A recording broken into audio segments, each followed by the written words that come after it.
Sì, è stata approvata una serie di modifiche sulla legge dell'agriturismo di carattere importante che dà un nuovo impulso a questa attività, recependo anche una serie di istanze proprio che provenivano anche dal mondo agrituristico, dal mondo categoriale. Le modifiche apportate sostanzialmente riguardano una forte semplificazione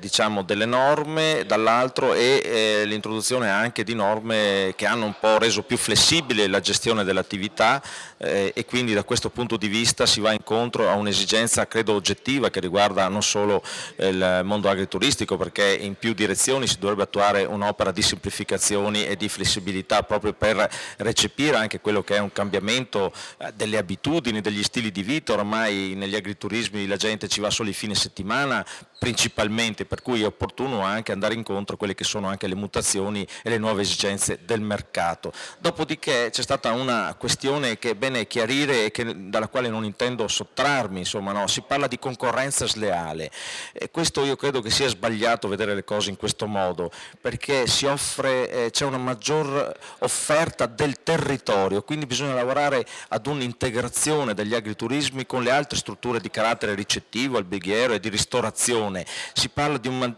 minor carico fiscale, per cui bisognerebbe livellare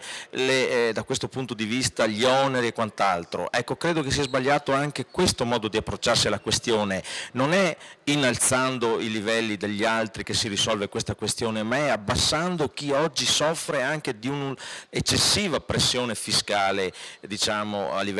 di livello nazionale, per cui alcune rimostranze del mondo della ristorazione tradizionale alberghiero sono giuste, è in questa direzione che bisogna andare, per cui io credo che da questo punto di vista una maggiore offerta che viene dal territorio, e gli agriturismi sono un'entità importante di valorizzazione del nostro Veneto, credo che questa norma possa dare una spinta e un impulso importante. Viene anche normata la importante realtà delle fattorie didattiche, del turismo rurale